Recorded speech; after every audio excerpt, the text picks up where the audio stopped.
고맙습니다. 벌써 3일째 됐습니다.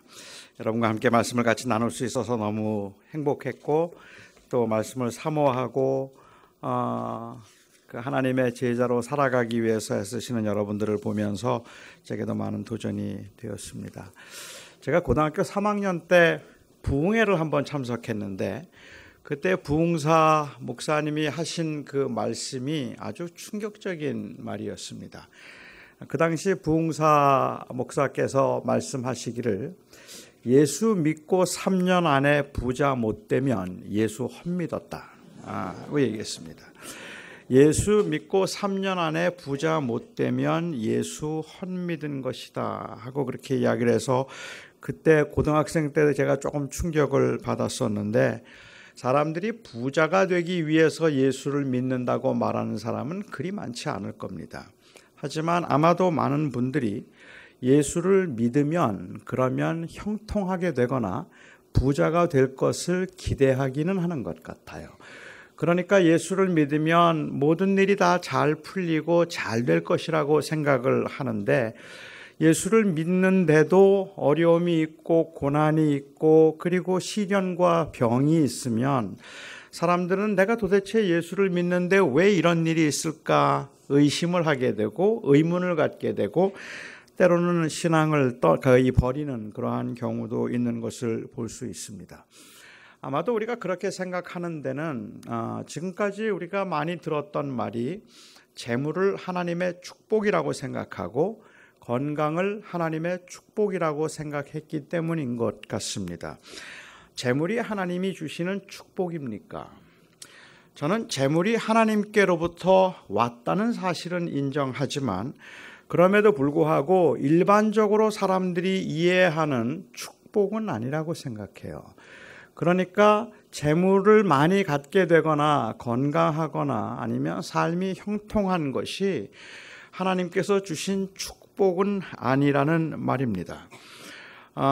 일반적으로 선물, 하나님이 주신 것을 우리가 선물이라고 부르죠. 그러면 그 선물이라고 말을 할 때 그 선물에는 여러 종류의 선물이 있잖아요. 우선 생각해 볼 수 있는 선물은 이 보상으로서의 선물입니다. 누군가 잘 해주면 그 사람에게 고맙다는 표시나 아니면 때로는 그 사람이 한 일에 대한 보답으로 우리가 선물을 하는 경우들이 있습니다. 그런 경우에는 그 한 일에 대한 일종의 보상이라고 말을 할 수 있을 것 같아요. 제가 70년대 미국에 갔는데 그 당시에 미국에 저희가 가서 이민 오시는 분들을 위해서 제가 목사 전도사 때 이민 오셔서 처음 정착하는 분들이 참 쉽지 않잖아요. 그렇게 정착하기가 쉽지 않기 때문에 이제 제가 모시고 교육청을 가기도 하고 아이들 학교에 넣어주기도 하고 운전면허를 따는데 같이 데리고 다니기도 하고 차를 살 때 보증이 되어주기도 하고 이런 일들을 해서 이민 그 사회에 정착하는 걸 도와드리는 일들을 많이 했습니다. 초기에는. 근데 그렇게 도와드리는 일을 많이 하면 연말쯤 되면 고맙다고 이 선물을 가져오는 분들이 있어요. 사과 상자를 가지고 연말에 고맙다고 인사를 오십니다. 사과만 들어있는 사과 상자예요. 거기에 뭐 다른 건 없는데 그냥 그 사과 상자를 저에게 가져오시면 그러면서 고맙다고 말을 할 때 그 사과는 저에게 주는 사과는 제가 한 행위에 대한 일종의 보상입니다.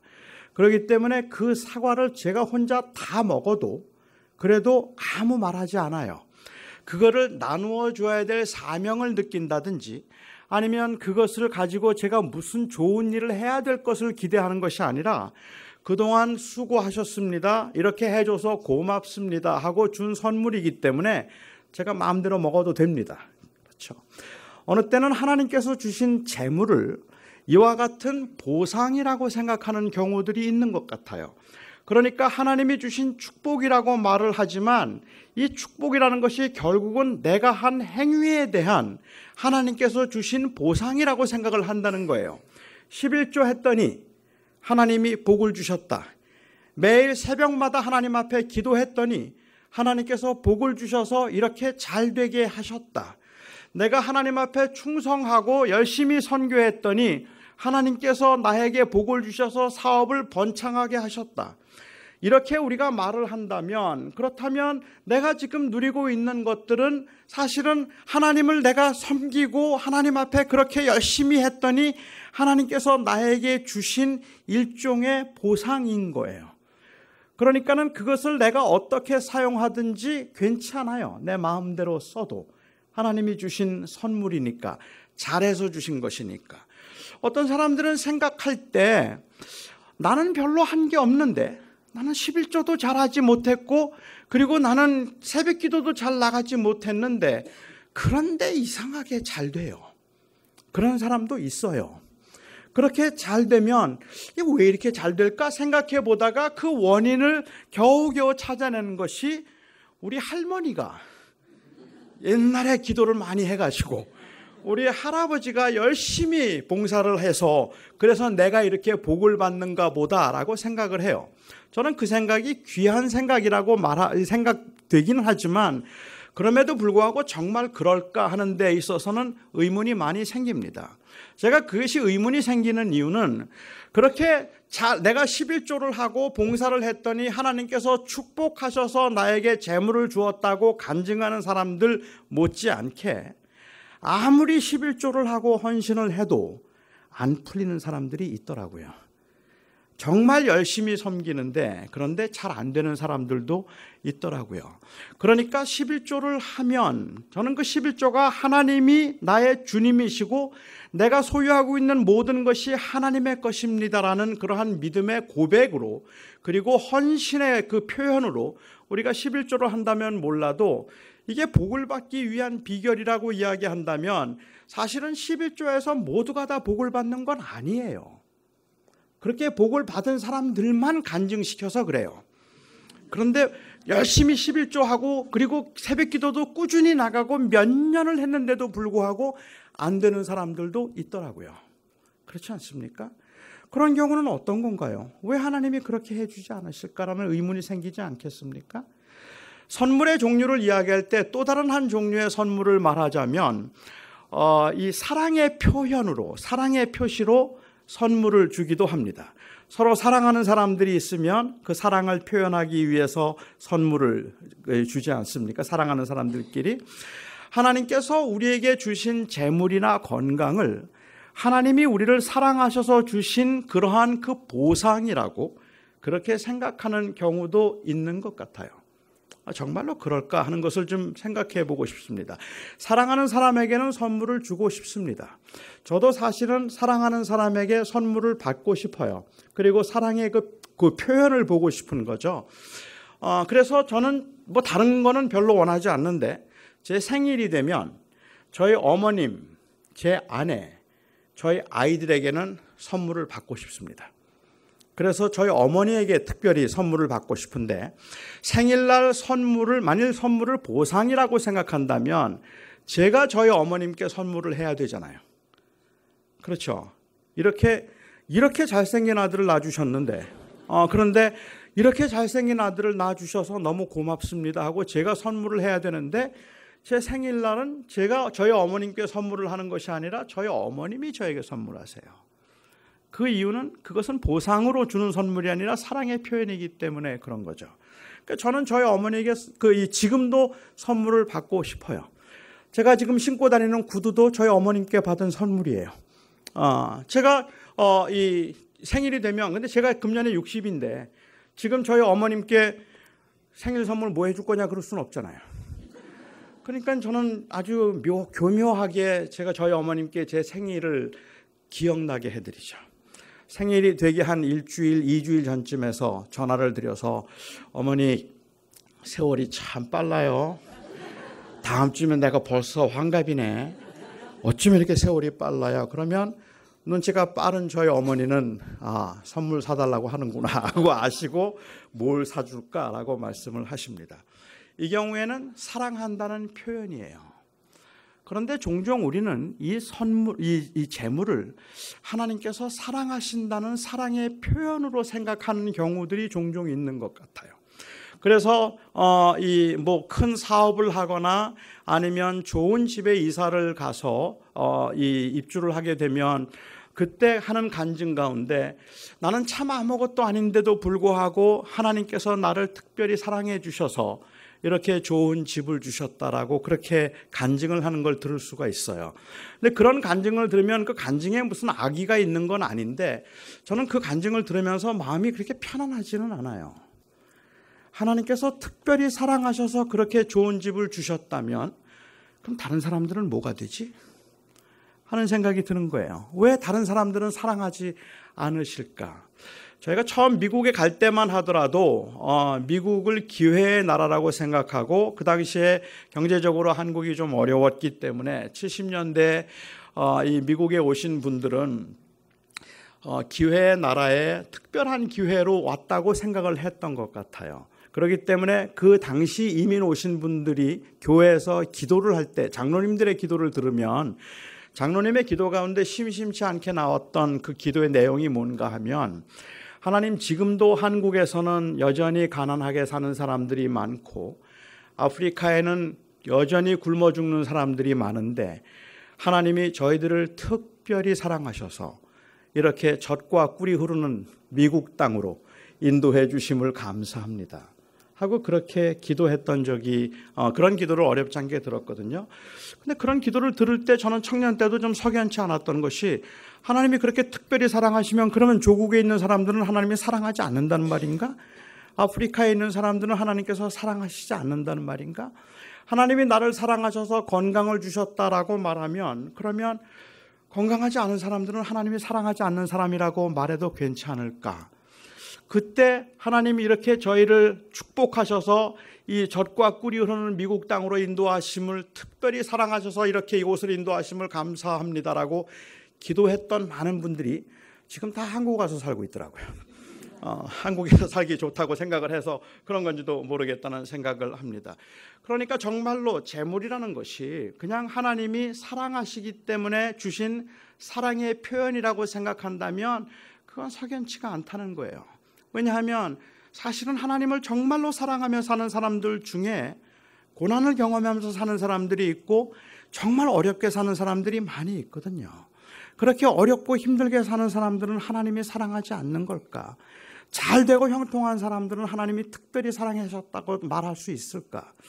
만약에 재물이라고 하는 것을 축복이라고 부를 때 그 의미가 지금 말씀드린 것처럼 이렇게 내가 열심히 뭘 했더니 하나님이 주신 보상이라고 생각하거나 아니면 내가 하나님이 난 아무것도 한 것이 없음에도 불구하고 다른 사람보다 나를 특별히 사랑해 주셔서 나에게 이것을 주신 것이라고 그렇게 생각을 한다면 그렇다면 그런 축복은 저는 없다고 생각하는 겁니다.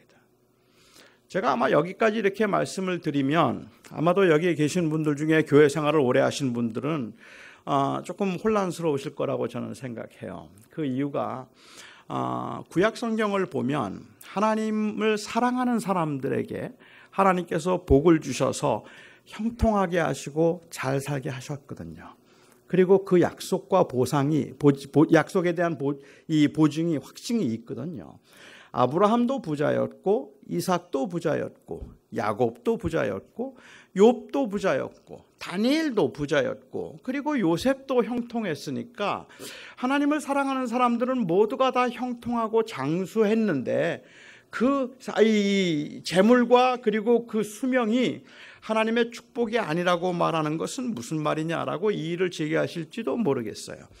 그런데 저는 성경을 볼 때 이 성경을 조금 구속사적으로 봐야 된다고 생각해요.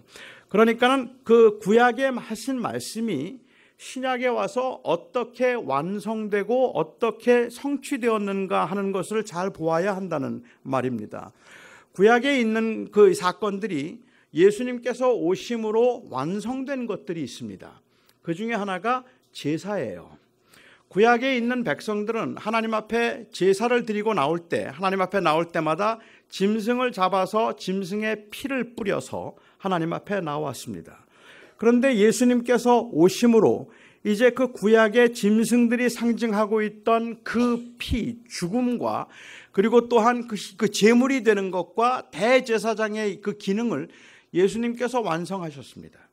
그렇기 때문에 신약시대의 성도들은 하나님 앞에 나올 때 예수님의 이름, 그리스도의 보혈의 공로로 나오지 짐승의 피로 나오지 않습니다.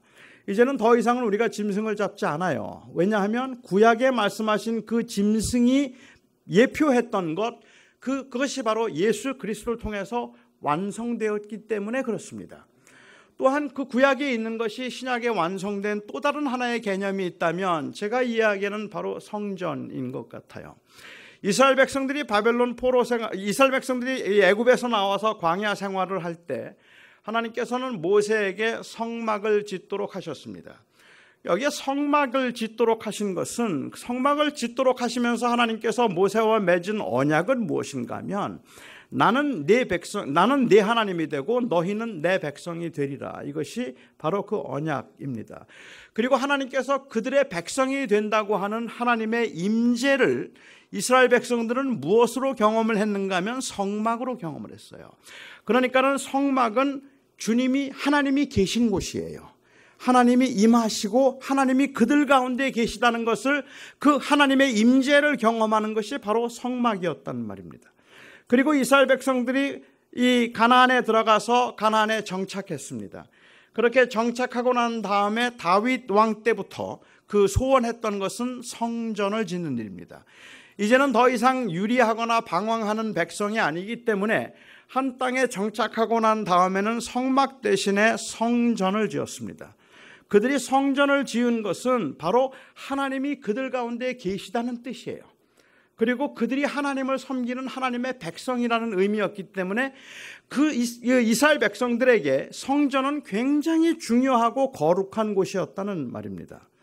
그래서 이스라엘 백성들이 바벨론에 포로로 잡혀갔다가 돌아오게 되면 그 돌아오고 난 다음에 제일 먼저 했던 일이 무엇인가 하면 성전을 증축하는 일입니다. 왜 성전을 증축했을까? 그들이 성전을 증축한 것은 하나님이 다시 그들 가운데 오시기를 구하는 거예요. 그리고 성전을 증축하도록 하나님께서 요구하신 것은 하나님이 그들 가운데 오셨다는 뜻이에요. 그렇기 때문에 그 성전은 이스라엘 백성들에겐 하나님이 그들 가운데 함께 하신다는 아주 중요한 언약적 의미가 담겨 있다는 말입니다. 그런데 요한복음 2장에서 예수님께서 그 성전에 대해서 성전을 모독하는 말씀을 하셨어요. 저 성전을 헐라 내가 사흘 동안에 일으키리라 라고 말씀하셨거든요. 그리고 그 말씀을 이 요한은 이 주석을 달아서 말하기를 이는 예수께서 자신의 육체를 가리켜 말씀하신 것이다라고 말씀하셨습니다. 이것이 이스라엘 백성들에게는 나중에 예수님이 재판을 받을 때 예수님을 공격하던 그러한 요소 중에 하나였거든요. 이거 성전 모독죄예요. 자기가 성전이라고 말을 하고 있으니까. 그런데 실제로 예수님은 바로 성전이었다는 말입니다. 그래서 예수님은 하나님이 우리와 함께 하신다는 그 표시로 이 성전의 완성으로 예수님께서 오신 것입니다. 그렇기 때문에 예수님께서는 이제 우리 가운데 계시는 예수님의 이름이 임마누엘이잖아요. 임마누엘이라는 말의 뜻은 하나님이 우리와 함께 하신다는 뜻입니다. 이제는 하나님이 우리 가운데 계시다고 하는 그 하나님의 임재를 더 이상은 성전에서 경험하는 것이 아니라 예수를 통해서 경험하는 거라는 말입니다. 그렇기 때문에 어떤 장소에 하나님이 계시는 것이 아니라 예수를 믿는 모든 사람들 속에 하나님이 계시는 거예요. 그러니까 성전이라고 말하면 여기에 있는 이곳이 성전이 아니라 바로 여러분들이 성전이 되는 거란 말입니다. 예수를 주라고 고백하는 사람들이 모여 있으면 그것이 성전이에요. 예수님이 그 안에 계시기 때문에 그런 거죠. 바울은 이것을 조금 더 발전시켜서 말하기를 만일 성령이 너희 안에 거하시면 너희가 하나님의 성전인 것을 알지 못하느냐라고 말씀하셨거든요. 여러분이 하나님의 성전이에요. 제가 하나님의 성전이에요. 왜? 예수님이 계시니까. 예수의 영이신 성령께서 제 안에 계시기 때문에 그런 거라는 말입니다. 이제는 더 이상은 우리는 성전을 증축한다든지 성전을 짓지 않습니다. 그래서 애석하게도 가끔씩 교회당을 짓는다거나 아니면 뭐 교회 건물을 짓는 거는 제가 이해를 하는데, 성전 증축이라는 말을 들으면 저는 신학적으로 조금 문제를 좀 삼고 싶을 때가 있어요. 성전을 왜 짓지? 하는 거예요. 성전은 우리가 성전인데, 사람이 성전인데, 예수가 성전이고 예수 안에 있는 사람들이 성전인데 왜 지금도 또 성전을 짓지? 하는 생각을 하게 된다는 말입니다. 그냥 예배당 짓는 거죠. 그렇죠. 그냥 우리들이 모일 수 있는 장소를 만드는 것이고 사역을 할 수 있는 장소를 만드는 것이지 하나님이 거기에 계시지 않단 말입니다. 여러분들은 하나님이 여기에 계시다고 생각하지 않잖아요. 그래서 여러분들이 일주일에 한 번씩 와서 하나님께 인사하고 그리고 다 가시고 하나님 혼자 여기서 외롭게 계시는 거 아니잖아요. 여러분들이 이곳에 올 때 예수님을 모시고 왔고 나갈 때 예수님을 모시고 나가지 않습니까? 그러니까는 결국은 성전이라는 개념은 예수님이 오심으로 완성된 거예요. 더 이상은 성전이라는 것은 건물이나 어떤 장소에 있는 게 아니라는 말이죠. 세 번째 완성된 개념이 저는 재물이라고 생각해요. 그러니까 재물이라고 하는 것은 구약 시대에는 하나님이 그들 가운데 계셔서 그들의 그 삶을 풍요롭게 하시고 그들의 삶을 하나님께서 책임지시고 보호하신다는 그 상징이 바로 재물로 나타났어요. 그래서 그 영원한 생명의 풍요로움과 그 생명의 영원함을 장수함과 그리고 이 부자가 되는 것을 통해서 말씀하셨다는 말이죠. 그러니까 구약 시대에는 하나님을 믿는 사람들을 모두를 다 축복하셔서 부자가 되게 하시고 형통하게 하심으로 하나님이 그들의 하나님이 되셔서 그들의 삶을 풍요롭게 하고 계시다는 것을 보여주신 거죠. 그런데 신약 시대에 이제 하나님께서 우리에게 주실 영원한 생명과 우리의 그 삶의 풍요로움은 더 이상은 재물을 통해서 증거되지 않아요.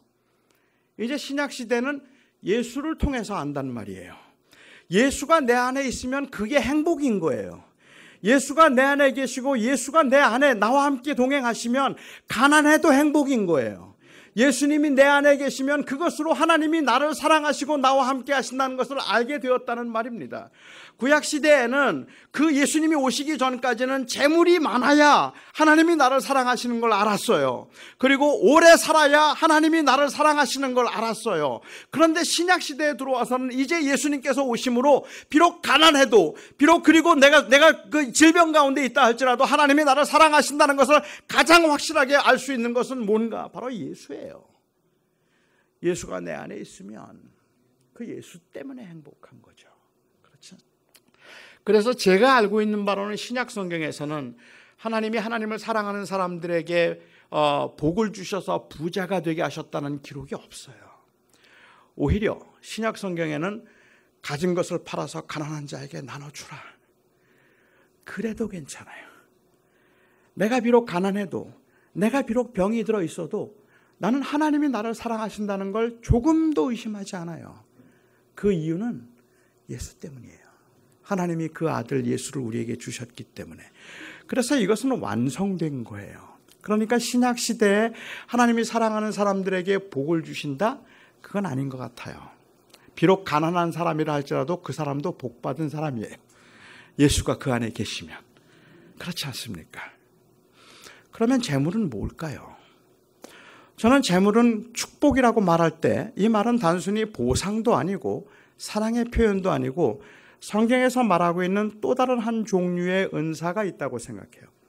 그래서 선물이 있다고 생각하는데 그게 바로 성경에서 말하는 은사예요.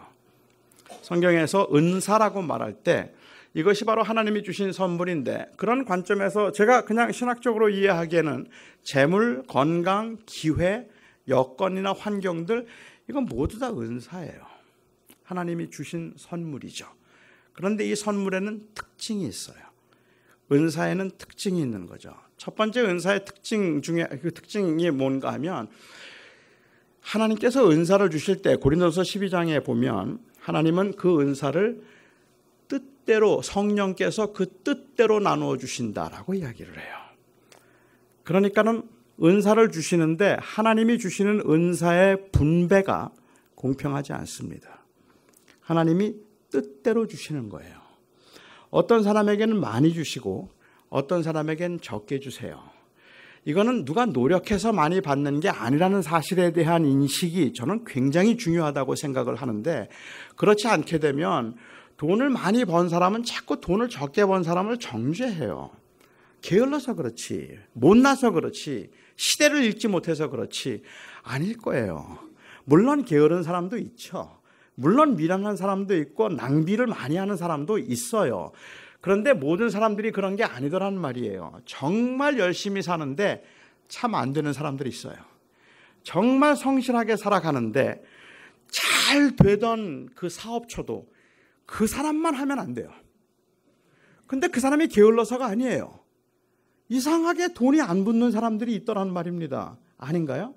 어떤 사람은 돈이 정말 붙어요. 그냥 저절로 되는 사람들도 있다는 생각을 듭니다. 하나님은 분배에 있어서 공평하지가 않습니다. 여러분은 하나님이 공평하신 하나님이라고 생각하십니까? 하나님이 정말 공평하신가요? 저는 아닌 것 같아요. 제가 한번 뉴욕에 집회를 갔는데 설교가 끝나고 난 후에 한 자매가 저를 찾아왔어요. 그리고는 저에게 이야기를 하는데, 목사님, 하나님은 공평하시지 않습니다. 그래요. 그런데 저는 하나님이 공평하지 않다고 말하는 그 자매 앞에서 내가 감히 무엇이간데 참남하도다.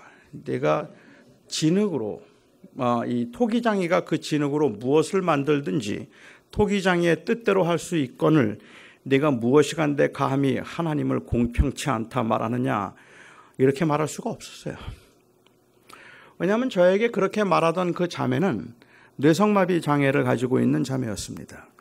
여러분도 아시는 것처럼 요즘은 뇌병변이라고 부르죠. 이 뇌성마비 장애를 가지고 있는 그 분들이 저에게 하나님은 공평하지 않다는 말을 하기 위해서 온 몸을 비틀면서 숨을 몰아쉬면서 얼마나 힘들게 말하는지 몰라요. 그렇게 힘들게 태어나면서부터 걷지도 못해서 휠체어에 앉아서 제대로 공부도 할 수 없는 상황에서 온몸을 비틀면서 힘들게 하나님은 공평하시지 않습니다라고 말하는 그 자매 앞에서 저는 하나님의 공평함을 말할 수 없었습니다.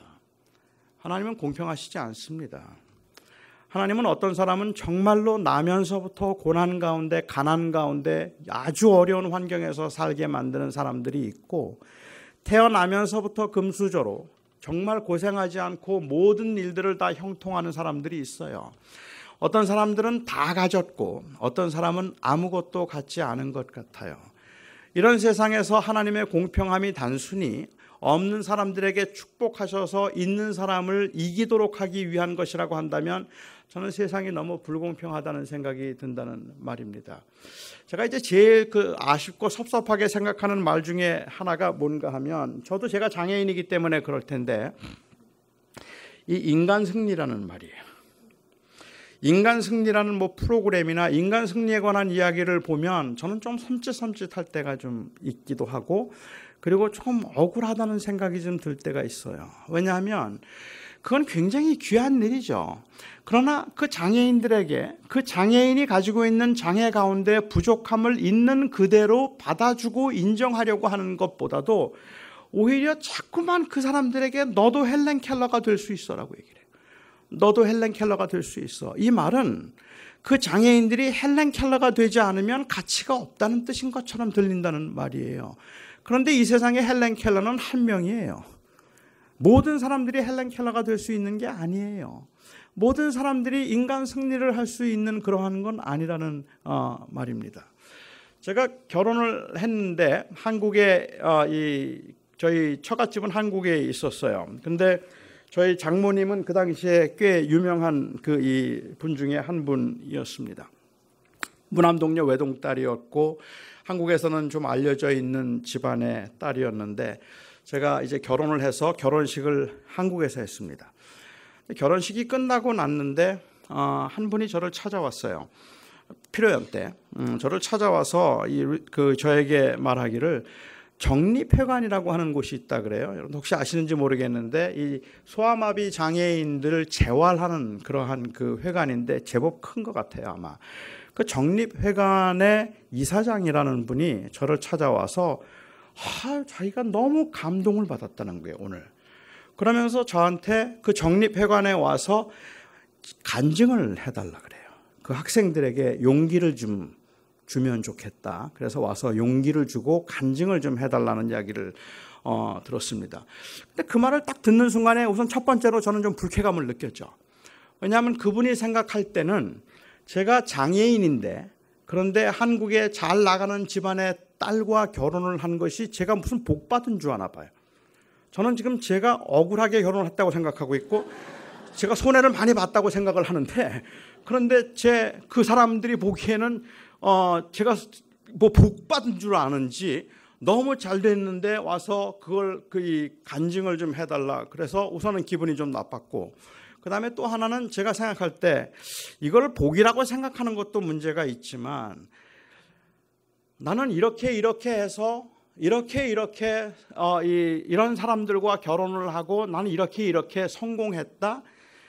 이러한 이야기가 정말로 그곳에 있는 장애인들에게 용기를 줄까? 아니면 낙심을 하게 만들까 하는 거예요. 정말 그게 용기가 될까? 너희들도 열심히 하면 나처럼 될 수 있어? 이 말은 그렇게 맞는 말이 아니에요. 그냥 그렇게 되지 않아도 너는 귀한 사람이야. 이 말이 맞는 거예요. 너는 좋은 대학을 나오지 못해도 괜찮아. 그래도 너는 귀한 아들이야. 라고 말해 주어야지, 너도 좋은 대학 갈 수 있어 라고 하는 말이 그게 위로가 되지 않는단 말이에요.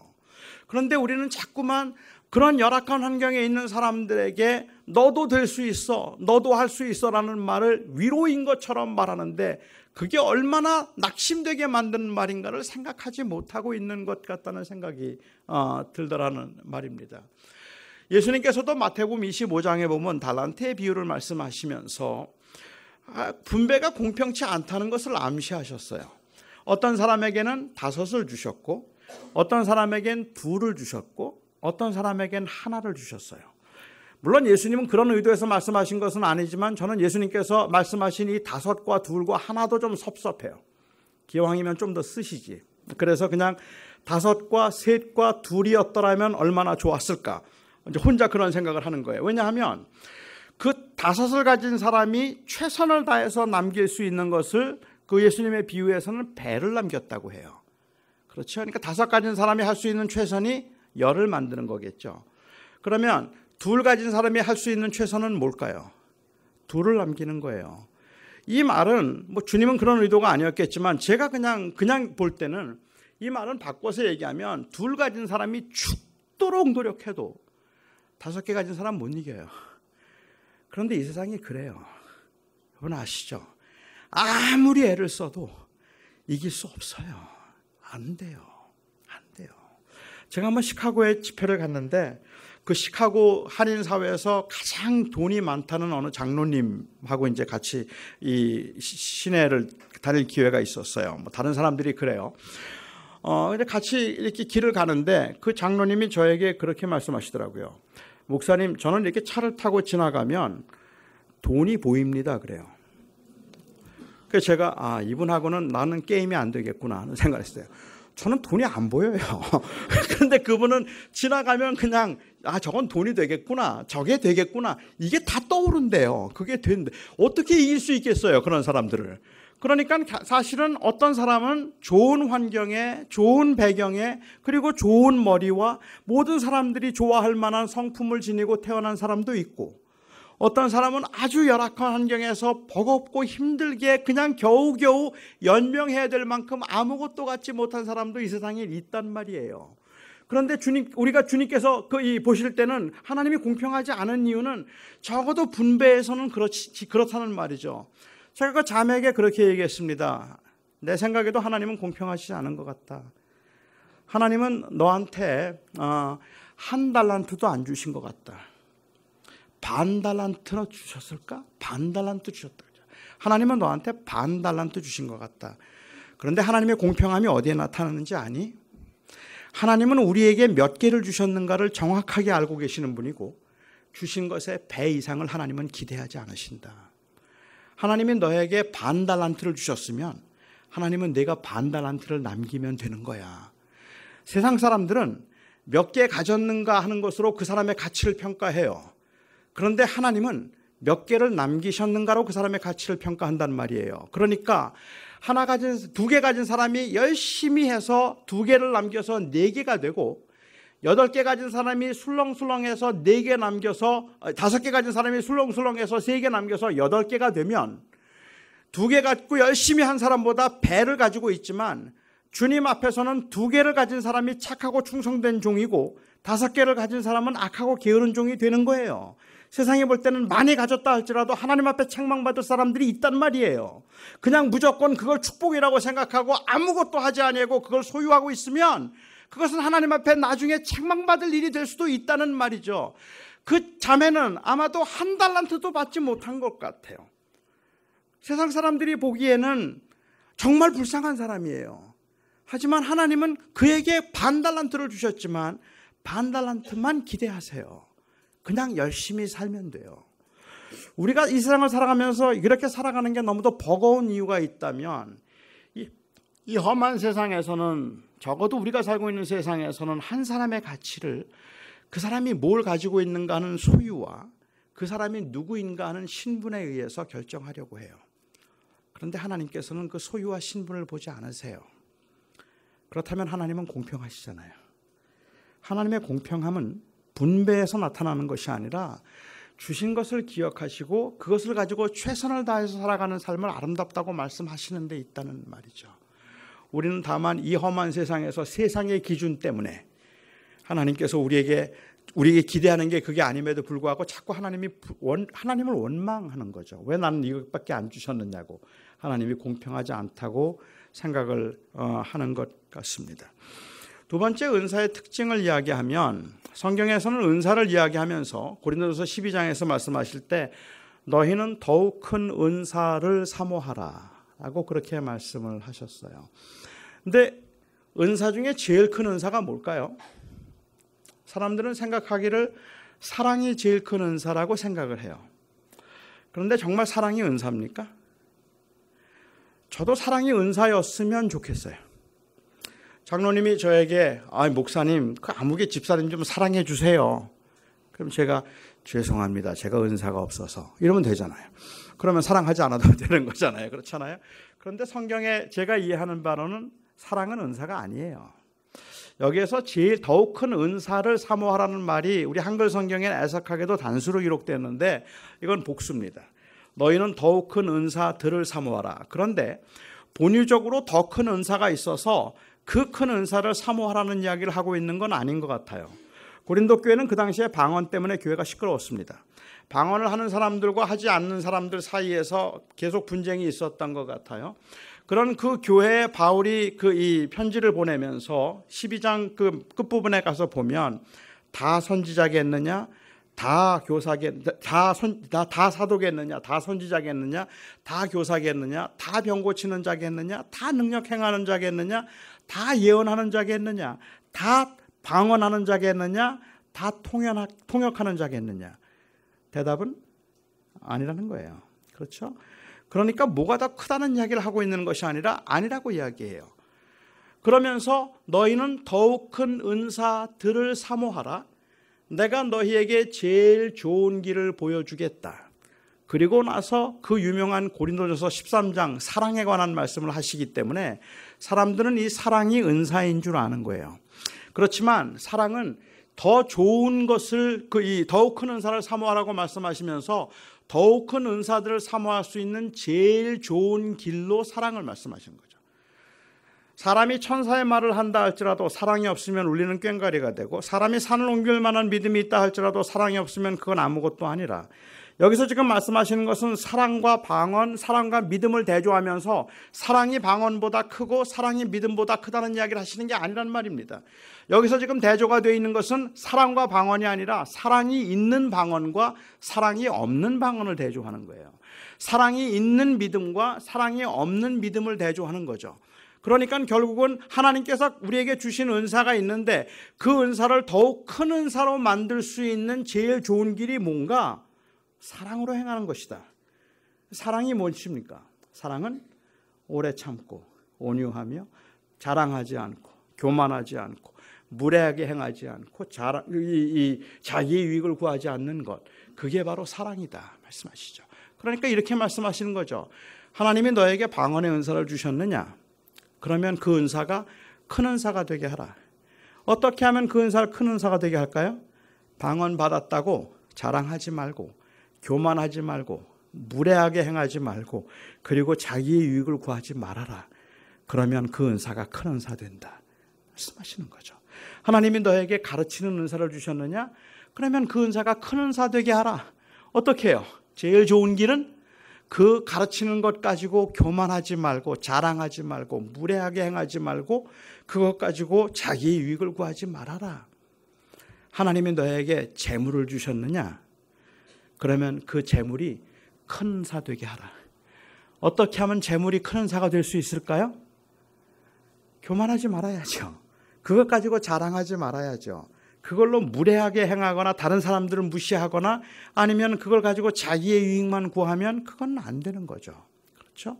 그러니까 결국은 그 은사를 큰 은사가 되게 할 수 있는 제일 좋은 길은 사랑으로 행하는 것이다 하고 말씀하시는 것이지, 사랑 자체가 큰 은사라고 말씀하고 계시는 건 아니라는 말입니다.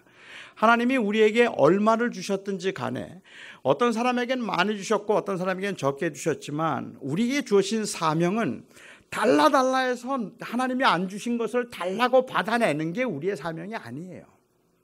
우리의 사명은 하나님께서 우리에게 무엇을 주셨든지 그것이 큰 은사가 되도록 하는 게 우리의 사명이에요. 그것을 통해서 정말로 하나님이 기뻐하실 만한 일에 잘 쓰임을 받으면 그게 바로 큰 은사가 되는 거라는 말입니다. 적은 것이든 큰 것이든 사람들이 보기에 내가 원하는 것이든 원하지 않는 것이든 주께서 나에게 허락하신 이것을 가지고 나는 최선을 다해서 살아갈 때 그것이 바로 하나님 앞에 인정받는 것이라는 말입니다. 목사의 경우도 마찬가지입니다. 목회를 잘하니까 교회가 컸다고요? 저는 안 믿습니다. 목회를 너무 성실하지 못하고 그리고 잘못해서 그래서 교회가 작다고요? 아닐 겁니다. 교회가 성장하는 비결이 뭔가 물으면 어떤 사람들은 새벽 기도를 열심히 했더니 부흥했다고 그렇게 이야기를 해요. 저는 그 말 안 믿어요. 저희 동네에도 제가 아는 사람들 중에서 새벽 기도 하루도 빠지지 않는 분들 있어요. 그렇다고 다 교회가 부흥하지 않더라고요. 어떤 경우는 안 돼요.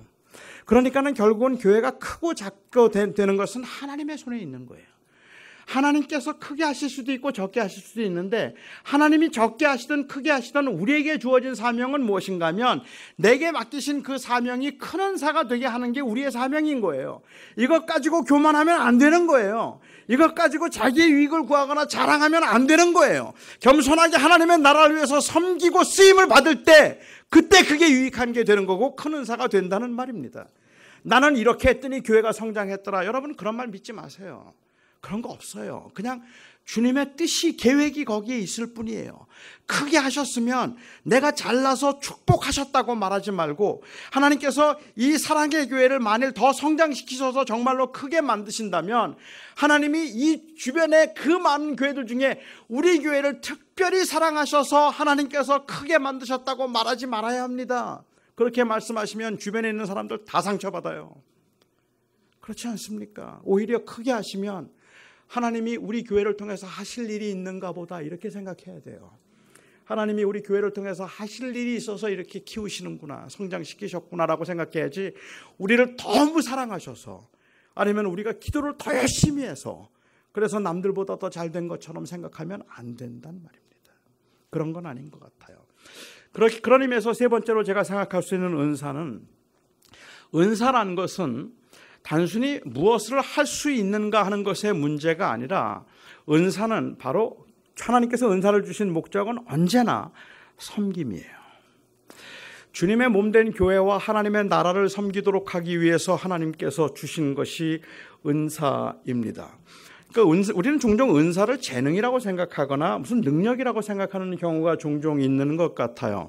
그래서 여러분들은 은사가 무엇입니까? 라고 그렇게 물으면 이 말은 기적적인 은사들, 방언이나 예언이나 아니면 통역이나 이런 은사들을 받은 사람들은 어렵지 않게 그 말을 할 수 있는데 그렇지 않은 경우에는 여러분들이 은사가 뭔지 잘 모르잖아요. 그렇죠? 여러분들은 무슨 은사가 있으세요? 그러면 많은 분들은 먼저 생각하는 게 여러분들은 뭘 제일 잘하세요? 그 말로 들어요. 그러니까 내가 뭘 잘한다는 말을 하기가 민망하기도 하고 또 딱히 잘하는 것도 없어요. 그러니까 나는 은사가 없는 것 같다는 생각을 하는 것 같아요. 그런데 은사라는 것은 뭘 잘하는가 하는 것이 아니라 주의 나라를 위해서 어떻게 쓰임을 받을 수 있는가에 의해서 은사가 결정된다는 말입니다. 제가 저희 교회 교인들에게, 새로 오는 교인들에게 가끔 물어요. 제가 가르치는 은사가 있습니까? 그래요. 그렇게 물으면 대부분의 교인들은 뭐 제가 묻는데 어떻게 아니라 그러겠어요. 그렇죠. 제가 가르치는 은사가 있습니까? 그렇게 말하면 네, 있습니다. 그래요. 그럼 제가 맞습니다. 저는 가르치는 은사가 있습니다. 이렇게 이제 제가 얘기를 하잖아요. 그러면은 그분들이 안색이 별로 안 좋아요. 우리가 가르치는 은사가 있다고 말해도 자기는 난 아닙니다. 이래야지. 자기가 또 은사가 있다고 말하면 이상하게 생각하잖아요. 그런데 저는 제게 가르치는 은사가 있어요. 근데 제가 가르치는 은사가 있다는 이 말의 의미는 잘 가르친다는 뜻이 아니라 가르치는 사역이 있다는 뜻이에요. 제게 만일 가르치는 사역이 없다면, 가르치는 은사가 없다고 생각하면 저는 목사를 그만둬야 돼요. 그렇잖아요. 그런데 내가 하나님께서 나를 목사로 부르시고 나에게 말씀을 통하여서 주님의 교회를 세우도록 하셨다라고 믿는다면 하나님은 나에게 가르치는 은사를 주신 것이라고 봐야 되겠죠. 이건 단순히 재능의 문제가 아니라고 저는 생각합니다. 예수님께서 그러니까 예를 들면 이런 비유로 이야기도 할 수도 있을 것 같아요. 가령 교회에 아주 굉장히 노래를 잘하는 세계적인 오페라 가수가 한 명 있다고 가정해보죠. 이 오페라 가수가 너무너무 노래를 잘해요. 세계적인 가수예요. 그런데 교회에서는 찬양을 한 번도 안 불러요. 목소리 다칠까 봐. 그리고 이 큰 무대에서 불러야 되기 때문에 교회에서는 찬양도 부르지도 않고 회중 찬양할 때도 소리를 잘 안 내려 그래요. 강하는 소리를 아껴줘. 그러면 교인들이 뭐라고 말하는가 하면 저분 참 좋은 은사를 주셨는데 한번 찬양을 하면 좋겠다 이렇게 말해요. 그런데 저는 좀 정확하게 말하자면 그건 맞는 말이 아닌 것 같아요. 오히려 좀 은사의 그 개념을 정확하게 이해하고 저희가 이야기하자면 하나님이 저 사람에게 좋은 재능을 주셨는데 저게 은사가 되면 좋겠다. 이 말이 맞아요. 뭘 잘한다고 은사가 되지 않아요. 그게 섬김을 위해서 쓰임을 받을 때 은사예요. 성경에서는 은사의 목적은 언제나 쓰임을 받는 거예요. 성경의 섬김이죠. 그게 바로 은사의 목적이다라고 이야기를 하고 있습니다. 그런데 사실 우리가 제자로서의 삶을 생각해 보면 제자들이 천국의 소망을 두고 살아가는 제자들이 이 땅에 살면서 가지고 있는 그 소망이 있다면 그 소망은 어디일까? 이 땅에서 부자가 되는 거? 그 무슨 의미가 있어요? 이 땅에서 대접을 받는 거? 그것보다는 그래도 천국을 소망하며 살아가는 사람들에게 가장 큰 소망은 천국 아닌가요? 여러분은 천국이 더 좋습니까? 여기가 더 좋습니까? 어떻게 아세요? 가보지도 않으시고. 우리가 알고 있는 바로는 천국이 더 좋아요. 그렇죠? 천국이 훨씬 더 좋아요. 그러면 예수 믿었을 때 바로 천국 가면 어떨까요? 여기에 무슨 소망이 있어서 살죠? 천국이 더 좋은데? 오늘이라도 주님께서 여러분들 부르시면 아멘입니까? 아멘이세요? 주님께서 부르시면 아멘 하고 그렇게 갈 수 있는 그 천국을 사모하는 마음이 있을까? 저는 성경에 나오는 인물 중에 천국을 소망하며 살았다고 생각되는 인물 중에 한 명이 사도행전 9장에 나오는 다비다. 이 헬라어로 이 도르가라고 하는 여인입니다. 도르가라고 하는 여인 같아요.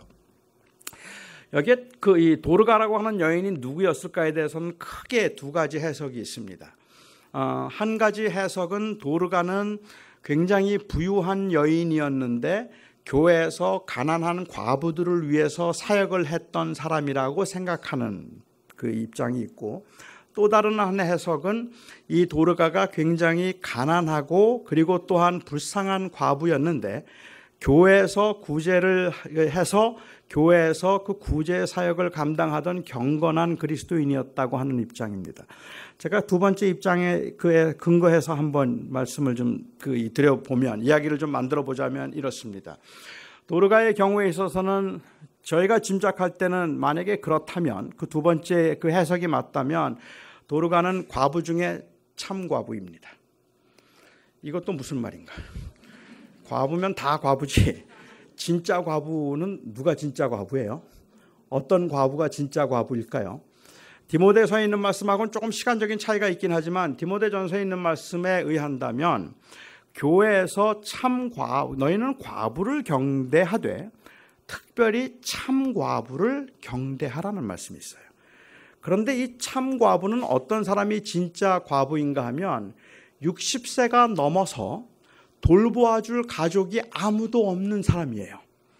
그래서 그 다음에 말씀하시기를 가족 중에 친족 중에 혹시 돌볼 사람이 있으면 교회가 돌보지 말라고 했어요. 그는 친족이 돌볼 것이요 가족을 돌보지 않는 자는 믿음이 없는 자보다 더 악한 자다라고 그렇게 말씀을 하셨죠. 그러니까는 거기서 말하고 있는 이 참과부라는 말은 가족이 아무도 없다는 뜻이에요. 교회가 돌보아 주지 않으면 아무것도 할 수 없는 그러한 입장에 있다는 사람들인 거죠. 그런데 그중에 60세가 넘은 사람들을 과부의 명부에 두었던 것 같아요. 도르가가 그런 여인이었다고 한번 가정해 볼까요? 하나님을 잘 믿던 사람입니다. 그런데 너무 외롭고 너무 불쌍해요. 교회에서 이 사역을 주어서 가난한 사람들을 위해서, 과부들을 위해서 옷을 만드는 일들을 하면서 살았어요. 그렇다면, 만일 그렇다면 이 도르가가 꿈에도 그리고 가장 소망하던 게 뭘까요? 천국 가는 거죠. 이 힘들고 고난의 외로운 인생을 내가 언제쯤 끝내고 천국에 가서 쉴까? 천국 갈 날을 고대하고 있지 않았겠습니까? 그런데 그렇게 천국을 고대하던 도르가가 마침내 병이 들었습니다. 그리고 죽었습니다. 교인들은 너무너무 슬퍼했어요. 그는 경건한 여인이었고 그리고 또한 교회에서 많은 봉사를 했던 여인이기 때문에 그래서 슬펐습니다. 막 슬퍼하는 중에 그 이웃마을에 베드로가 있다는 이야기를 듣고 베드로를 청했습니다. 베드로가 왔습니다. 이 도르가가 만들었던 과부들을 위한 속옷들 그리고 이 옷들을 보여주면서 그러면서 도르가가 이렇게 경건하게 우리를 잘 섬겨주었는데 죽었습니다. 이거 어떻게 하면 좋습니까? 안타깝고 슬퍼해요.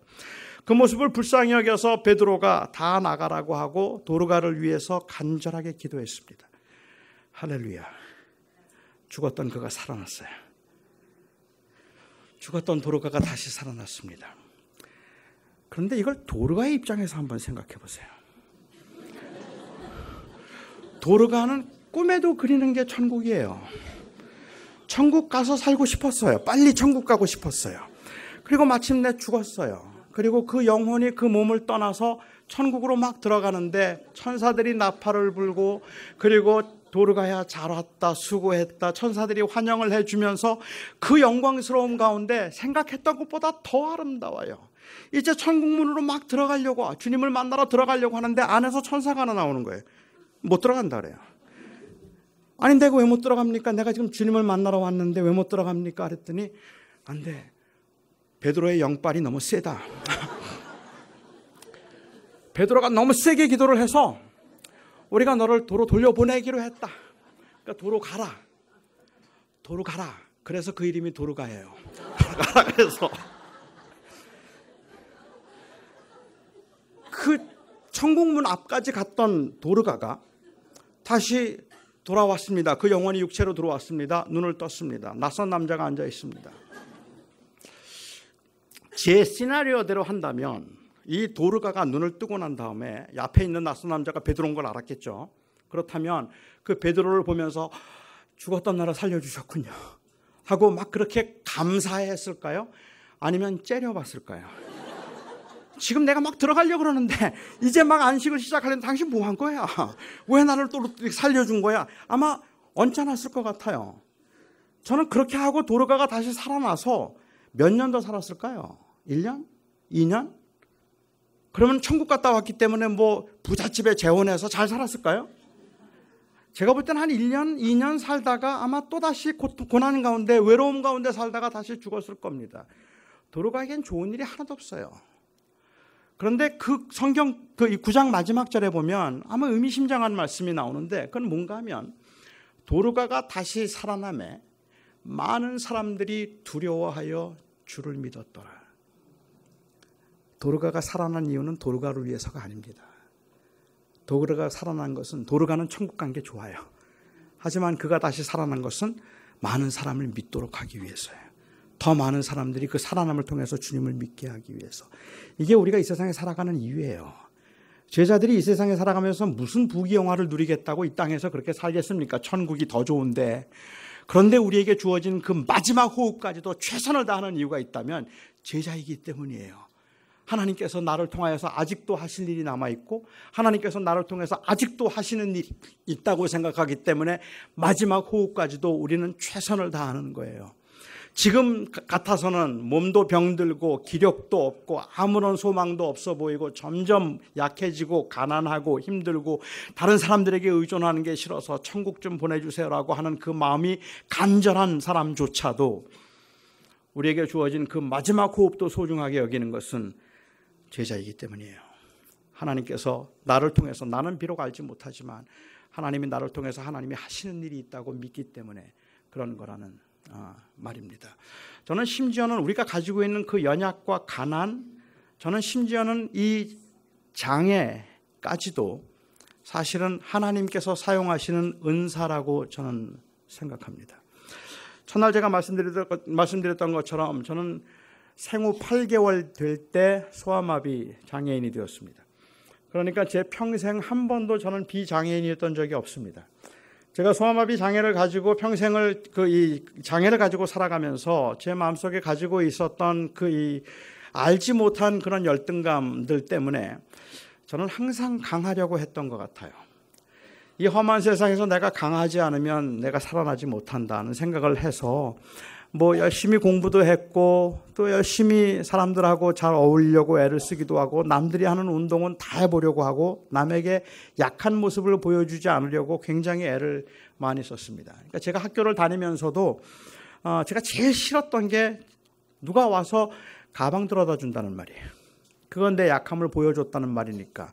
그래서 20분 정도 걸어 다니는 학교를 제가 다녔는데 저는 큰 길로 간 본 적이 거의 없어요. 항상 골목길로 가요. 누가 만나면 가방 들어다 준다 그럴까 봐 그게 듣기 싫어서. 그래서 그냥 약한 모습을 보이지 않으려고 굉장히 애를 많이 썼는데 제가 고등학교 1학년 때 교회를 처음 나갔고 고등학교 2학년 때 주님을 목사가 되겠다고 헌신했습니다. 고등학교 2학년 때 제가 목사가 되겠다고 헌신을 하면서 하루도 빼놓지 않고 4년 동안 매일 했던 기도가 있습니다. 그 매일 했던 기도는 하나님 제 다리 좀 고쳐주십시오. 그 기도였습니다. 나 좋은 목사 될 테니까 제가 잘할 테니까 제 다리 좀 고쳐주십시오. 저는 제가 하나님께서 그 능력이 있어서 제가 선한 의도에서 기도하면 들어주실 거라고 생각을 한 거죠. 그래서 제 다리를 고쳐달라는 기도를 제가 4년 동안을 했는데 제가 미국에 가서 대학교 2학년 때 한 번은 차를 운전하고 지나가는 중에 어느 교회, 미국 교회인데요. 거기에 그 광고가 붙었는데 보니까 오늘 밤에 신유 집회 있습니다 하는 그 광고가 있었어요. 제가 저기도 내가 가서 기도를 한번 받아봐야 되겠구나 하는 생각을 하고 그날 저녁, 수요일 저녁이었는데 제가 그 교회를 갔습니다. 한 30명쯤 할머니들만 앉아 계셨어요. 그리고 5명의 목사님들이 이 강대상 위에 5명의 목사님들이 계셨는데 그 교인들을 한 명씩 앞으로 나오면 그 목사님들이 한 사람씩 손을 얹고 간절하게 기도를 해주는 거예요. 미국 목사님들인데 제가 나오니까 저를 앞에 놓고 한 분이 제 머리에 손을 얹고 정말 간절하게 기도를 해줘요. 저는 너무 은혜를 받았어요. 너무 감동을 받았어요. 사실 제가 한국 교회 사는 신유 집회도 여러 번 따라가 봤는데 제가 거기가 마음에 들지 않았던 이유는 너무 시끄럽고 그리고 너무 인위적인 것 같았어요. 너무 억지로 자꾸만 그러는 것 같아서 제가 별로 마음에 안 내켜서 가지를 않았는데 조용히 저를 위해서 기도하는데 정성을 다해서 기도해 주는데 너무 감동이 되더라고요. 그렇게 다 좋은 시간을 보내고 한 목사님이 이제 서서 설교를 하는데 그 설교가 제 마음을 막 뒤집어 놓기 시작했습니다. 그때 그 목사님이 했던 설교의 내용은 무엇인가 하면 믿음으로 기도하면 무슨 병이든지 다 낫는다예요. 근데 그 말을 듣는데 왜 그렇게 화가 납니까? 왜 이렇게 막 억울하다는 생각이 들어요. 내가 4년 동안 기도했는데 믿음이 없어서 하나님께서 내 기도를 들어주지 않으셨다고? 그러면 하나님이 기대하시는 믿음은 도대체 무슨 믿음인 건데? 이런 생각이 막 들고 막 화가 치밀어서 못 견디겠어요.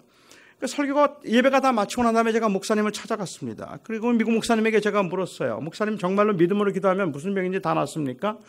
그때 그 목사님이 말씀하시기를 믿음으로 기도하면 무슨 병인지 다 낫는다는 거예요. 정말 그렇습니까? 믿음으로 기도하면 병이 다 낫지? 그래요.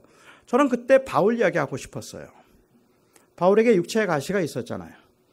그리고 그 육체의 가시가 뭔지는 우린 정확하게 알 수가 없지만 그게 너무 고통스러워서 하나님 앞에 그 육체의 가시를 거두어 달라고 간절하게 기도했잖아요. 병이 나았습니까? 안 났잖아요. 그래서 제가 그 이야기를 하려고 했는데 목사님이 먼저 그 얘기를 하시더라고요. 베드로에게 육체의 가시가 있었지. 그렇습니다. 그가 그것을 거두어 달라고 하나님 앞에 간절하게 기도했다. 그렇습니다. 3번 간절하게 기도한 끝에 하나님께서 너로 하여금 내가 받은 계시가 너무 크기 때문에 너로 하여금 교만하지 않도록 하나님이 내 몸에 육체의 가시를 두셨다는 응답을 받았고 내 은혜가 네게 족하고 네가 약할 그때가 곧 강함이라는 음성을 들었다. 그렇습니다. 목사님이 저에게 물었습니다. 그 응답과 깨달음을 가진 후에 바울이 또 기도했을까? 그래요. 또 기도했을까요? 안 했죠. 3번만 했으니까, 그죠? 안 했을 거예요. 안 했습니다. 그때 목사님이 말하기를 그러면 그 병 나았지. 그래요. 하나님이 왜 나에게 육체의 가시를 두셨는가 하는 것을 깨달은 순간 이제 그것은 더 이상은 고통을 주는 육체의 가시가 아니라 하나님의 도구인 거야. 하나님이 하시는 일인 거야. 그것을 깨닫고 나면 그 다음부터는 그 병은 나은 거다 이야기를 해요. 그날 제 병이 나았어요. 그날부터 저는 한 번도 제 다리를 고쳐달라는 기도를 하지 않았습니다. 하나님께서 저에게 주신 이 장애가 저로 하여금 교만하지 않고 하나님을 섬기도록 하기 위한 하나님의 수단이라면, 물론 저는 하나님이 왜 주셨는지 몰라요. 아직까지도. 그렇지만 그게 하나님께서 나를 통하여서 하나님의 일을 하기 위해서 저에게 두신 육체의 가시라면, 그렇다면 그것도 하나님의 은혜다 생각할 수 있었단 말이죠. 물론 지금도 석연치는 않아요. 바울은 받은 계시가 너무 크기 때문에 교만하지 않도록 하기 위해서 육체의 가시를 두셨는데 저는 받은 계시가 없거든요. 받은 계시도 없는데 왜 내 몸에 육체의 가시를 두셨을까? 그리고 돌이켜서 생각해 보니까 가능한 이유는 하나밖에 없더라고요. 제 외모예요. 이 외모를 가지고는 자꾸 연예계로 나갈 것 같다고 생각하신 하나님이 꿈 깨라고 육체의 가시를 두셨구나 생각하니까 이것도 위로가 돼요. 그래서 괜찮습니다. 그때 주님께서 저에게 깨닫게 하신 것은 그것입니다. 하나님이 약함을 두셨는데 그 약함을 두신 이유가 사실은 하나님이 강함이 되기 위해서라는 거죠. 그러니까 결국 저는 제 다리를 고쳐달라는 말은 하나님 절 좀 강하게 해주세요 하는 말이었어요. 하나님 절 좀 강하게 해주세요. 그리고 하나님이 저에게 주신 대답은 난 너 강하게 하지 않는다. 내가 너의 강함이 되어주겠다. 그러니까 너는 그 약함 가운데 나 없이는 못 살아. 그게 주님이 하셨던 말씀이에요. 그 주님을 더 의지하도록 하기 위해서 하나님께서 내 몸에 두신 가시라면, 그렇다면 그것도 결국은 하나님이 사용하시는 수단인 거예요. 가난도 하나님이 사용하시는 수단일 수 있어요. 질병도 그래요. 그 가운데 궁극적으로 내 목적이 하나님을 섬기고 하나님의 나라를 위해서 일함이라, 내가 강해서 내가 누리고자 함이 목적이 아니라면 그것이 무엇이든지 그것을 통해서 하나님을 섬김에 쓰임받을 수 있으면 그게 바로 은혜라는 말이죠. 우리는 자꾸만 강해지려고 하는데 하나님은 우리를 강하게 만들기보다는 오히려 그 약함을 통해서라도, 모든 사람들을 다 약하게 만들지는 않으시겠죠. 하지만 어떤 경우에 어떤 사람에게 장애나 약함이나 가난을 주셨다 할지라도 그것은 저주가 아니에요. 하나님은 그것을 통해서 하나님의 일을 하고 계시는 겁니다. 그러니까는 결국은 우리가 제자로 살아가면서 그 삶이 하나님의 영광을 위한 것이라고 고백할 수 있으면 그러면 되는 거죠. 그런데 우리는 자꾸만 사람 일을 생각하고 세상 일을 생각하는 것 같아요. 가이사랴 빌립보 지방을 지나가시다가 예수님께서 제자들에게 물으셨습니다. 사람들이 날 누구라고 하느냐? 그러자 제자들이 대답을 해요. 어떤 사람은 세례 요한이라고 말하고 어떤 사람은 선지자라고 말합니다. 어떤 사람은 이 예레미야라고 말하는 사람도 있습니다. 이건 대단한 칭찬입니다. 사람들이 예수님 되게 높게 봐요. 선지자라 그러고 세례 요한이라 그래요. 그런데 예수님은 만족할 수가 없었습니다. 그래서 예수님께서 다시 물으셨어요. 너희는 나를 누구라고 하느냐? 그때 베드로가 유명한 대답을 하죠. 주는 그리스도시요 살아계신 하나님의 아들이십니다. 예수님은 이 대답을 너무너무 만족해 하셨습니다. 그래서 바요나 시몬아 내가 복이 있다. 이를 내게 알게 한 것은 하나님이라. 성령께서 하나님께서 너를 알게 하셨다고 말씀하시고 내 위에 즉 그 고백 위에 교회를 세우겠다고 말씀하셨습니다. 제가 이해하기에는 베드로가 주님 따라다니면서 처음 받은 칭찬 같아요. 그런데 정말 큰 칭찬을 받았어요. 그런데 재밌는 건요. 베드로가 주는 그리스도시요 살아계신 하나님의 아들이십니다라고 고백을 하자 오늘 21절에 나오는 것처럼 이때부터 비로소 예수님이 예루살렘에 들어가셔서 고난과 죽임을 당하시고 사흘 만에 부활하실 것에 관한 이야기를 하기 시작하셨어요. 그러니까는 그 고백이 있고 고백 후에 예수님께서는 이제 내가 예루살렘에 가면 제사장과 그리고 또한 이 서기관들에게 고난을 당하게 될 것이고 죽임을 당하게 될 것이다 하는 말씀을 하신 거예요. 주님께서 그렇게 말씀하시니까 베드로가 깜짝 놀랐습니다. 이게 무슨 말이에요? 이게 무슨 말이에요? 그래서 그가 우리 한글 성경에는 예수님께 간하여 가로되라고 이야기했는데 사실은 이 말을 조금 직역을 하자면 베드로가 예수님을 붙들고 간하여라는 말은 옆으로 불러내어서 책망하여 가로되라고 하는 것이 정확한 해석일 겁니다. 그러니까는 붙들고 간했다는 말은 예수님 불러다가 예수님을 책망한 거예요. 그러니까 이 말을 조금 각색하자면 이런 겁니다. 예수님 앞에 지금 주는 그리스도시요 살아계신 하나님의 아들이십니다 라고 얘기했습니다. 그러자 예수님께서 그를 엄청 칭찬해 주셨어요. 그리고 난 다음에 얼마 지나지 않아서 바로 내가 이제 고난을 당할 것이고 죽을 것이라는 얘기를 하니까 베드로가 깜짝 놀라서 충격을 받았죠. 그리고는 예수님을 부르는 거예요. 예수님 저 잠깐만 이쪽으로 와보세요. 이리로 잠깐만 와보세요. 왜? 잠깐만 와보세요. 저 구석으로 데려갔어요. 그리고 예수님한테 야단을 치는 거예요. 예수님 내가 아까 뭐라 그랬어요? 하나님의 아들이라 그랬죠. 하나님의 아들이라고 내가 그렇게 얘기를 했는데 그러면 좀 힘을 내셔서 예루살렘에 들어가서 우리가 한번 멋지게 한번 해보자 이러셔야지 자꾸만 내가 거기 가면 죽을지도 모르는데 뭐 고난받을 텐데 이렇게 말씀하시면 그 따라다니는 사람들이 힘들어서 따라다니겠어요? 우리도 힘들어요 주님. 이렇게 힘들어 죽겠는데 그래도 우리가 지금 용기를 내서 이렇게 말하면 그래도 주님이 리더인데 이렇게 말할 때 그래 우리가 나가서 한번 멋지게 한번 하나님의 나라를 이루어보자 이렇게 하셔도 힘들 판인데 내가 가면 죽을지도 모르는데 고난 다 그렇게 마음 약한 말씀하시면 우리가 어떻게 따라다니겠어요? 막 야단을 친 거예요. 아마도 한참 칭찬받고 지금 올라와 있는 베드로의 입장에서는 그렇게 말하면 주님께서 베드로야 그래 미안하다. 내가 그렇지 않아도 자꾸만 마음이 심란해져서 나도 모르게 이렇게 약한 소리를 했네. 하지만 맞아 네 말이 맞아. 내 하나님 아들이잖아. 그치? 근데 뭐 그렇게 무서울 게 뭐 있어. 우리 가서 한번 멋지게 한번 해보자. 화이팅 오케이? 이럴 줄 알았을 것 같아요. 그런데 느닷없이 예수님께서 뜻밖의 말씀하세요. 사탄아 내 뒤로 물러가라. 내가 하나님의 일을 생각하지 아니하고 사람의 일을 생각한다. 왜 사탄이라고 부르셨을까? 적어도 마태복음을 보면 예수님이 하나님의 아들인 것을 처음으로 인정한 게 누군지 아십니까? 사탄이에요. 사탄이 처음으로 인정을 해요. 마태복음 4장에 보면 예수님께서 광야에서 시험을 받으실 때 사탄이 찾아와서 그가 말하기를 당신이 하나님의 아들이거든 이 돌들을 명하여 떡덩이 되게 하여 먹으라 라고 얘기했어요. 이 말을 바꿔서 얘기하면 당신 하나님의 아들이 아닙니까? 그렇다면 이 돌을 명하여서 떡덩이 되게 하여서 먹어보세요. 하나님의 아들이라면 하나님의 아들임을 증명해 보세요. 이런 뜻입니다. 그런데 저는 이해가 안 됐던 것이 이게 왜 시험이냐는 거예요. 이게 왜 시험이죠? 예수님께서 40일 금식하기로 하셨는데 38일째 되는 날 마귀가 찾아와서 이 돌을 떡으로 만들어 먹으라고 얘기했다면 그건 시험이에요. 아직 이틀 더 금식을 해야 되니까. 그렇잖아요.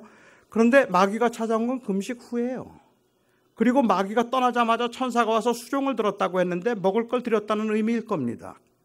그러니까는 사실은 예수님은 바로 금식도 끝난 후였고 그리고 마귀가 떠나자마자 바로 드셨어요.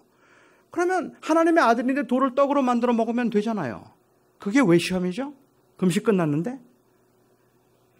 어떤 분은 이야기하기를 마귀가 시켰기 때문에 마귀가 하는 대로 말하는 대로 따라하면 그러면 마귀의 부하가 되니까 그래서 그게 시험이었다라고 얘기를 해요. 이해는 되는데 저는 사실은 이해는 되는데 동의하기는 어려워요. 왜냐하면 좀 논리가 조금 유치하다는 생각이 좀 들기 때문에 그래요. 제가 어릴 적에는 그렇게 놀았어요. 저희 친구들하고 같이 놀다 보면 뭐 묻었네 어디? 나한테 인사했으니까 내 부하다. 내가 언제 자기한테 인사를 했어요? 그냥 뭐 묻었냐고 해서 이렇게 묻었으니까 봤더니 자기한테 인사했으니까 이제부터 내 부하다. 그러면 그때는 너무 억울해하면서 속았다고 쫓아가서 계속해서 너 뭐 묻었어 끝까지 안 보죠. 끝까지. 그런 겁니까?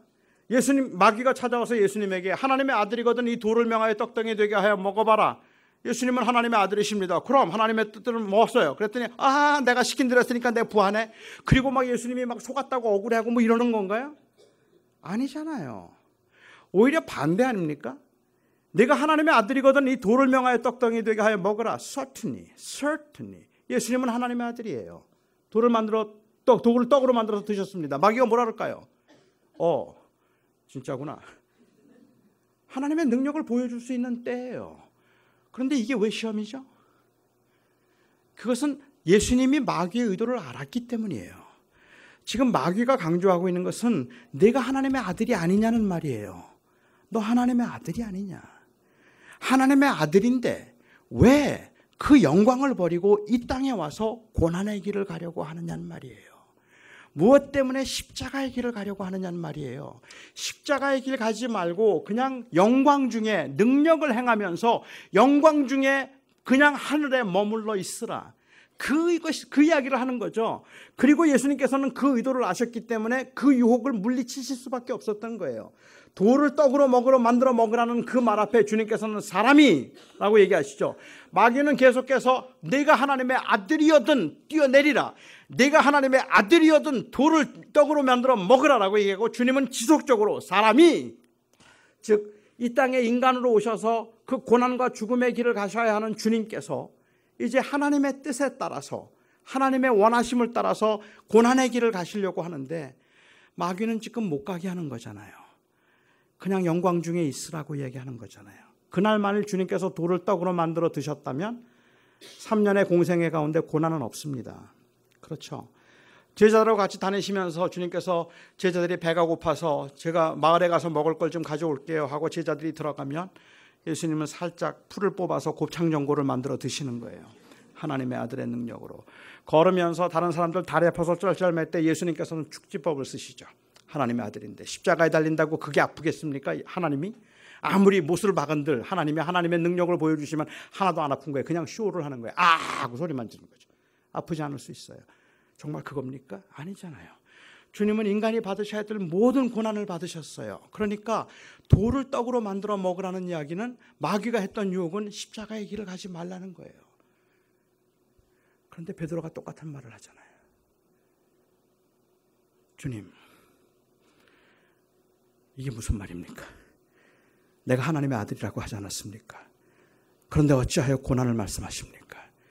그리고 주님께서는 그에게 네가 사람의 일을 생각하고 하나님의 일을 생각하지 않는다.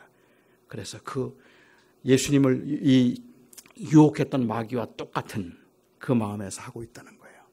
그런데 오늘날 교회가 오늘날 주님의 제자들이 이 마귀의 유혹에 넘어갔단 말이에요. 그래서 마귀가 유혹하는 돌을 떡으로 만들어 먹으라. 너 이렇게 큰 교회당 지을 수 있어? 너 그렇게 큰 교회 목사로서 한번 호화스럽게 살 수 있어?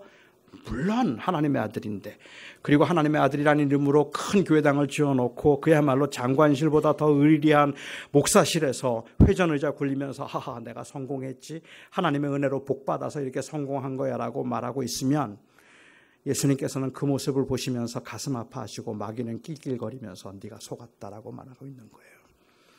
우리는 자꾸 돌을 떡으로 만들어 먹으려고 해요. 그리고 우리는 편하고 쉬운 길을 가려고 해요. 그런데 이 편하고 쉬운 길을 가려고 하면서 가장 많이 사용하는 말이 하나님의 축복이라는 말이에요.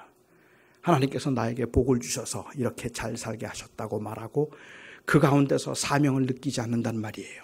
가난하라는 말이 아니에요. 다 아파야 된다는 말을 하는 게 아니에요. 우리에게 주어진 것이 무엇이든 간에 우리는 주님의 제자로 하나님의 나라를 소망하며 살아가는 나그네의 힘을 잊으면 안 된다는 거예요. 그렇기 때문에 내게 주신 모든 것들은 하나님의 영광과 나라를 위해서 쓰임받도록 하기 위한 것들이지 내가 잘나서 주신 것도 아니고 그리고 나를 특별히 사랑해서 주신 게 아니라는 말이에요. 많이 가졌으면, 하나님이 많이 주셨으면 오히려 겸손하게 주께서 나를 통해서 하실 일이 있구나라고 생각을 해야 하는 것이 마땅한 거예요. 교회가 많이 성장하거든 하나님께서 이 교회를 통해서 하실 일이 있구나라고 생각해야지 하나님이 복 주셔서 우리 교회는 이렇게 컸구나라고 말하면 안 된단 말이에요.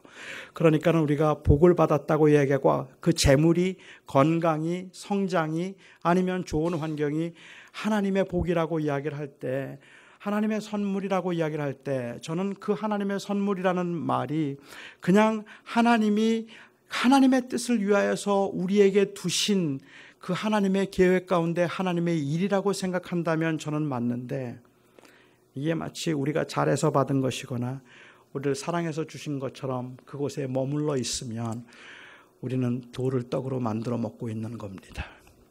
제자들은 돌을 떡으로 만들어 먹으면 안 되는 거예요. 교회는 돌을 떡으로 만들어 먹으라는 유혹에 넘어가면 안 되는 거예요. 우리에게는 무엇이 주어졌던 작은 것이든 큰 것이든 그것 가지고 교만하려고 하지 않고 그것 가지고 섬겨야 돼요. 어떻게 주의 일을 위해서 할까? 어떻게 주를 섬길까? 왜냐하면 우리에게는 그 영원한 하나님의 나라가 있기 때문에, 그 나라를 소망하며 거기에서 우리는 진정한 쉼을 누릴 것이기 때문에 그 주님께서 그렇게 영원히 쉬게 하신 그날까지 우리는 이 땅에 사명으로 사는 사람들입니다. 누리려고 사는 사람들이 아니라 사명으로 나누려고 사는 사람들입니다. 그게 제자입니다. 잊지 마시기 바랍니다.